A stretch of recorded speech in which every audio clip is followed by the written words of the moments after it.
Hey guys, let me show you what I've been working on here with the world's fastest Fiero.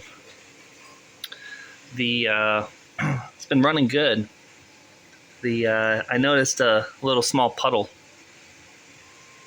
in the driveway in the garage here, and was able to determine that the axle seal was leaking, coming out of there. So I got to replace the axle seal, which I'm working on now. Got it torn apart. You can see here it's actually pretty simple. It's caliper bracket, a couple suspension pieces here you got to unbolt, take that off, and then the axle kind of just pops right out using a 30 millimeter on the axle nut here. So I had an impact wrench and was able to take that off no problem.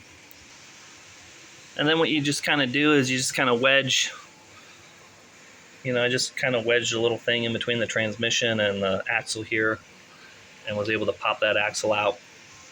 But I'm going to get this axle seal replaced. It only seems to be leaking on this side, so I'm just going to replace this one here.